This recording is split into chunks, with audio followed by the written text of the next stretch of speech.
Good morning all. कैसे हैं आप सभी? उम्मीद करता हूँ आप लोग अच्छा कर रहे होंगे। शुरू करता हूँ इनफज का आज का ये लेक्चर।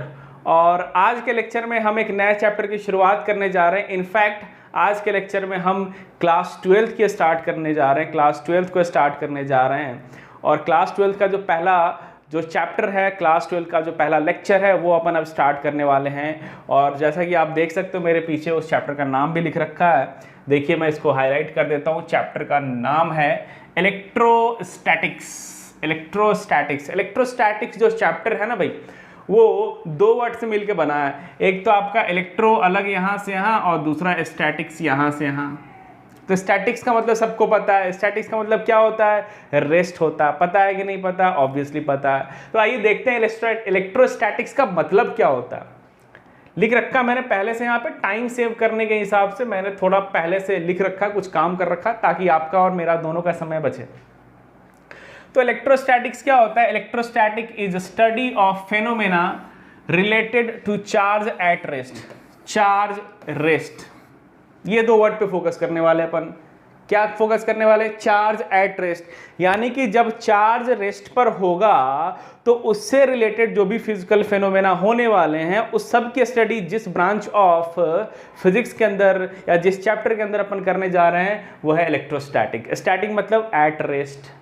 तो जब चार्ज एट रेस्ट होता है तो उससे रिलेटेड जो भी फिजिकल फेनोमेना पढ़ना है वो हमें इलेक्ट्रोस्टैटिक्स के अंदर पढ़ना है। Quite simple. चलिए भाई, विदाउट टाइम बर्बाद किए हुए स्टार्ट करते हैं। चार्ज।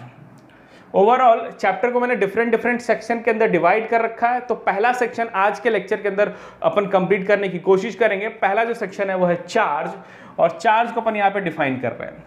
ठीक है, चार्ज को अपन डिफाइन जस्ट लाइक मास करने वाले। पहले मैं आपको समझा देता हूं। अगर आपको मास याद हो, ग्रेविटेशनल चैप्टर अगर आपको याद हो, ग्रेविटेशनल चैप्टर कहां पर हमने पढ़ा था? क्लास 11 के अंदर पढ़ा था। और क्लास 11 के अंदर जब हमने ग्रेविटेशनल चैप्टर पढ़ा था, इनफैक्ट इलेक्ट्रोस्टैटिक चैप्टर काफी हद तक मिलता जुलता है ग्रेविटेशनल चैप्टर से। आगे जैसे जैसे टॉपिक मूव करता जाएगा आप देखते जाएंगे कि ग्रेविटेशनल चैप्टर और इलेक्ट्रोस्टैटिक्स के बहुत सारे जो टॉपिक्स हैं वो बिल्कुल कंपेरेबल हैं। ठीक है, तो ग्रेविटेशनल में हमने ग्रेविटेशनल मास को डिफाइन किया था। ग्रेविटेशनल मास को हमने कैसे डिफाइन किया था? बॉडी की वो प्रॉपर्टी जिसके कारण बॉडी ग्रेविटेशनल अट्रैक्शन में, ग्रेविटेशनल फोर्स में, ग्रेविटेशनल इंटरेक्शन में पार्टिसिपेट करे, उसी को तो मास कहते हैं। यानी बॉडी की वो प्रॉपर्टी जिसके कारण बॉडी ग्रेविटेशनल फोर्स एग्जर्ट करता है या उस पर लगता है, उसी को तो अपन क्या कहते हैं? मास कहते हैं, ग्रेविटेशनल मास कहते हैं। उसी तरीके से चार्ज क्या होता है? चार्ज की देखिए मैंने यहाँ पर डेफिनेशन लिख रखी है। Charge is a scalar physical quantity which quantifies the property of a body by the virtue of which body participates in electromagnetic interaction। Electromagnetic interaction class 11 recall कीजिए। चार टाइप के फंडामेंटल फोर्स होते हैं। चार type में सबसे पहले gravitational force, दूसरा इलेक्ट्रोमैग्नेटिक फोर्स, तीसरा आपका स्ट्रॉन्ग न्यूक्लियर फोर्स, चौथा आपका weak force. Strong nuclear force modern physics का टॉपिक है। वीक फोर्स ऐसे आपके सिलेबस के बाहर की बात है, उस पर अभी भी रिसर्च हो रहा है। इनफैक्ट ग्रेविटेशनल फोर्स आपने पढ़ लिया है। कहाँ पर पढ़ा है? क्लास 11 के अंदर पढ़ा। और यहाँ पर क्लास 12 के अंदर अपन इलेक्ट्रोमैग्नेटिक फोर्स के ऊपर बात करेंगे, इलेक्ट्रोमैग्नेटिक इंटरेक्शन की बात करेंगे। तो just like mass, charge is also a property of a body जिसके कारण बॉडी इलेक्ट्रोमैग्नेटिक इंटरेक्शन में पार्टिसिपेट करता है, जिसके कारण बॉडी जो होता है वो इलेक्ट्रोमैग्नेटिक इंटरेक्शन में पार्टिसिपेट करता है। बहुत ही सिंपल चीज़ है। ठीक है, चलिए, हालांकि कुछ सिमिलैरिटीज और कुछ डिससिमिलैरिटीज भी है मास के साथ, वो अपन एक एक करके देखने वाले। सबसे पहले आइए डेफिनेशन के बाद अपन देखेंगे यूनिट्स के ऊपर। यूनिट्स मैंने ऑलरेडी पहले से लिख रखा है, SI unit and CGS unit. SI unit क्या होता है? एसआई यूनिट को थोड़ा बहुत आप रिकॉल करें। अगर आपने क्लास 11 अच्छे से पढ़ा है तो आपको एसआई यूनिट के बारे में थोड़ा सा आइडिया होगा कि एसआई यूनिट के अंदर 7 फंडामेंटल फिजिकल क्वांटिटीज होते हैं। कितने फंडामेंटल क्वांटिटीज होते हैं? 7। 7 में याद कीजिए फटाफट, क्या होता है भाई? याद कीजिए मेरे साथ साथ, याद कीजिए क्या होता है? KG, metre, second, kelvin, mole, candela, ampere. Ampere. Ampere ampere यानी इलेक्ट्रिक करंट की जो यूनिट होती है वो फंडामेंटल होती है, चार्ज की जो यूनिट होती है वो फंडामेंटल नहीं होती है। तो ऑब्वियसली चार्ज जो होगा एसआई यूनिट के अंदर एक डिराइव्ड फिजिकल क्वांटिटी है जिसके पास कोई फंडामेंटल यूनिट नहीं होता। तो आइए अपन इसको डिराइव करते हैं। फंडामेंटल यूनिट क्या होता है? एम्पियर होता है। तो एम्पियर वाला डेफिनेशन में थोड़ा यहाँ पर रफ में लिख देता हूँ। अगर आपने क्लास 10 में पढ़ा होगा तो इलेक्ट्रिक करंट को अपन कुछ इस तरीके से डिफाइन करते हैं। हालांकि इलेक्ट्रिक करंट के ऊपर हमारा डिटेल डिस्कशन होने वाला है, कब होगा? 1-2 चैप्टर पढ़ लेने के बाद।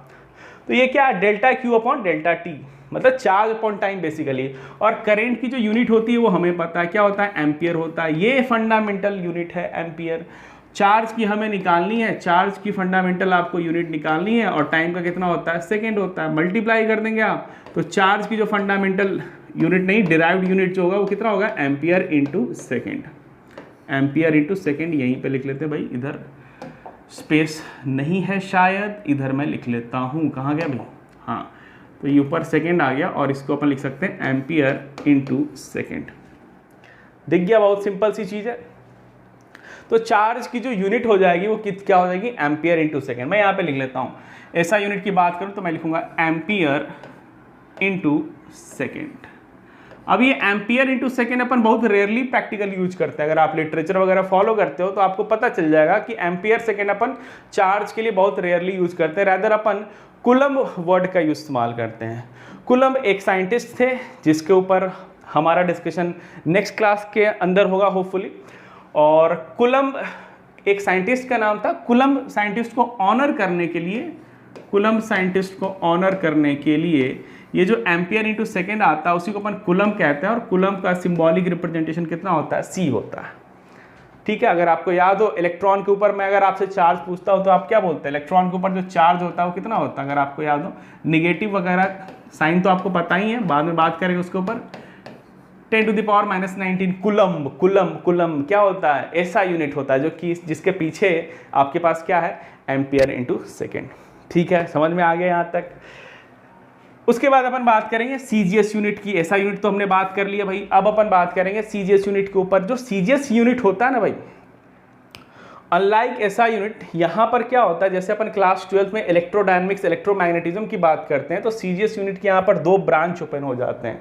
सीजीएस यूनिट के यहाँ पर 2 ब्रांच ओपन हो जाते हैं। मैकेनिक्स में तो सीजीएस सेंटीग्राम, सेंटीमीटर, ग्राम, सेकेंड, इन्हीं से काम चल जाता है। लेकिन जैसे अपन इलेक्ट्रोमैग्नेटिज्म में आते हैं तो इसके 2 ब्रांच ओपन हो जाते हैं, जहाँ पर मैंने ऑलरेडी ए एंड बी में लिख रखा है। पहला होता है ईएसयू यूनिट। ईएसयू यूनिट का मतलब होता है, ये भी सीजीएस का ही पार्ट है, आप कह सकते हो ब्रांच है।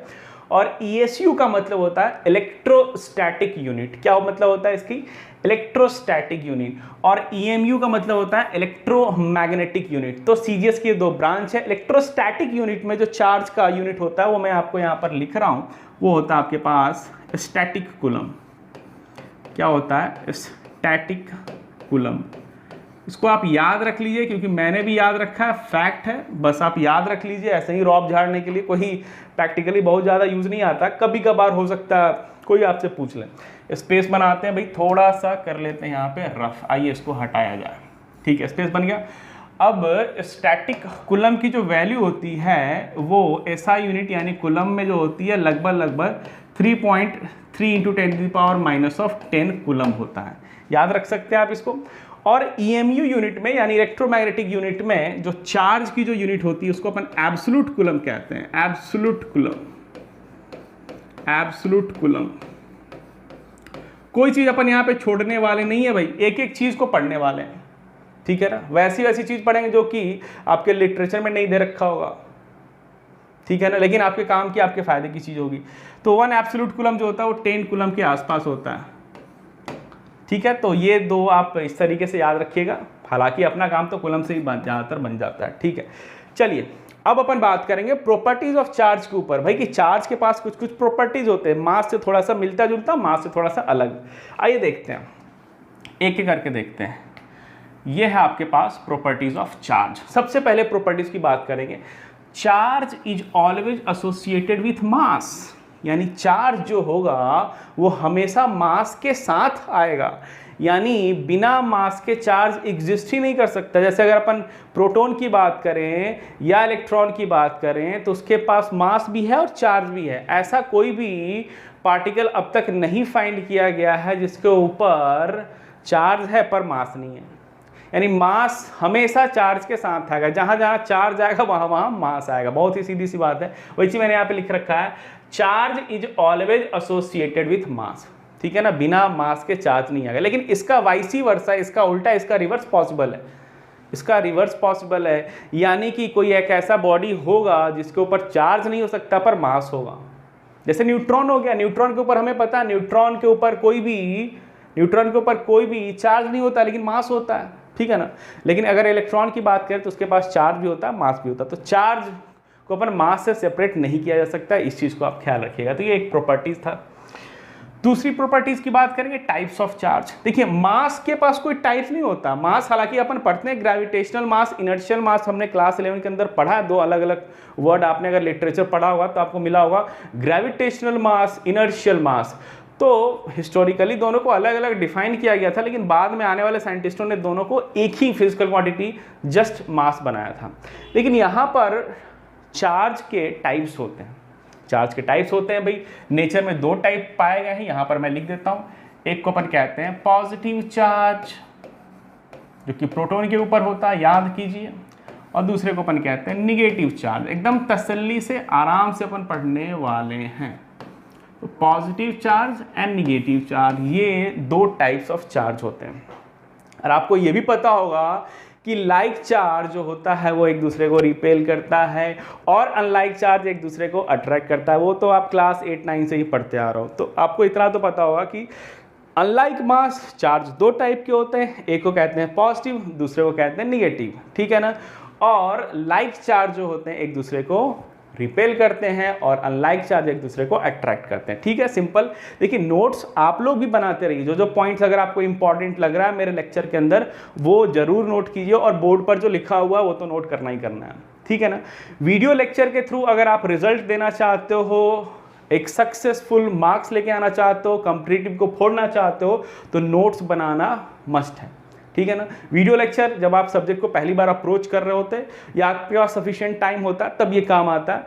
लेकिन अगर आपके पास नोट्स होगा तो रिवीजन करने में आप फटाफट रिवाइज कर पाओगे, आपको ज़्यादा वीडियो लेक्चर देखने की जरूरत नहीं पड़ेगी। ठीक है। तो नोट्स आप लोग मेरे साथ साथ बनाते रहिए। अगर आपको लगता है कि मैं फास्ट चल रहा हूँ तो आप मुझे कमेंट सेक्शन में कमेंट कर सकते हैं, या वीडियो पॉज करके आप नोट्स लेकिन जरूर कंप्लीट कीजिए। ठीक है, यहाँ तक। चलिए अगली प्रॉपर्टीज के ऊपर बात करेंगे, एडिटिविटी ऑफ चार्ज। पहले से मैंने यहाँ पे स्टार मार्क कर रखा है। अब ये जो एडिटिविटी ऑफ चार्ज है वो एनसीईआरटी में अलग से मेंशन कर रखा है। अगर आप एनसीईआरटी को फॉलो करते हैं, एनसीईआरटी पढ़नी चाहिए, खासकर क्लास 12 की जो एनसीईआरटी लिख रखी है काफ़ी अच्छी लिख रखी है और काफ़ी मज़ेदार और बढ़िया लैंग्वेज में लिख रखा है। ठीक है ना। तो एडिटिविटी ऑफ चार्ज, जैसा कि मैंने आपको बताया, चार्ज एक स्केलर फिजिकल क्वांटिटी है। तो अगर कोई चार्ज या कोई भी फिजिकल क्वांटिटी स्केलर होता है तो वो स्केलर लॉ अलजेब्रा को ओबे करता है, वेक्टर को ओबे नहीं करता है। यानी अपन वेक्टर ट्रायंगल लॉ वगैरह से चार्ज को नहीं ऐड करेंगे, सिंपल स्केलर जैसा ऐड करेंगे जैसे अपन क्लास 10 के नीचे पढ़ते हैं। तो यहाँ पे लिख भी देता हूँ मैं, लिखिए आइए, लिखने से डरेंगे नहीं। नोट्स आप भी बनाते चलिए, मैं भी कुछ हद तक लिखता हूँ। Since charge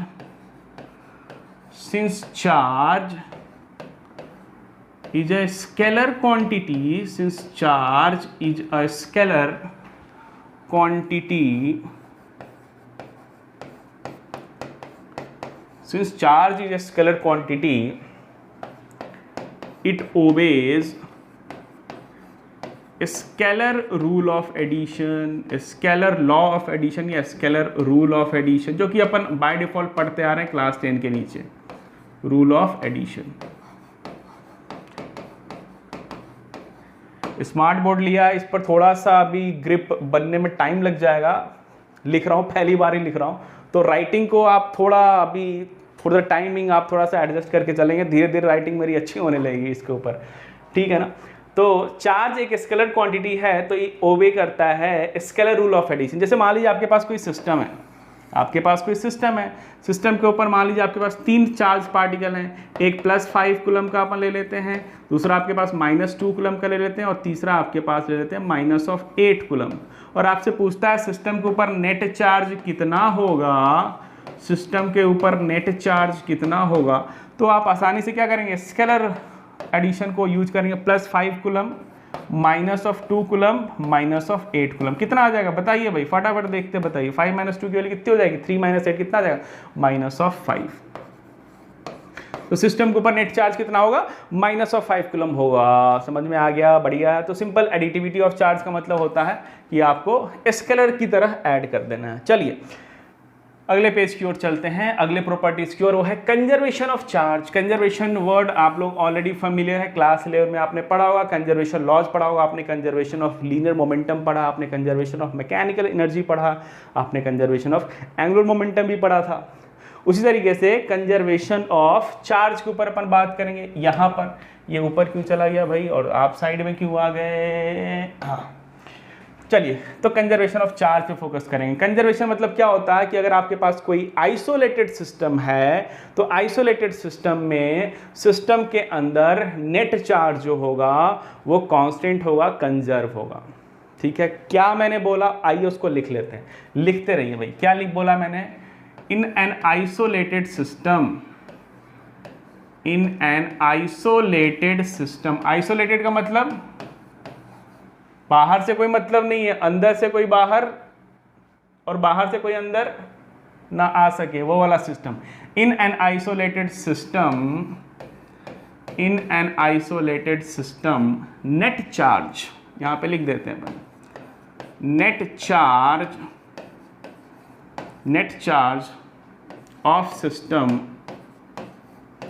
remains constant, remains constant. इसी को अपन कंजर्वेशन ऑफ चार्ज करते हैं।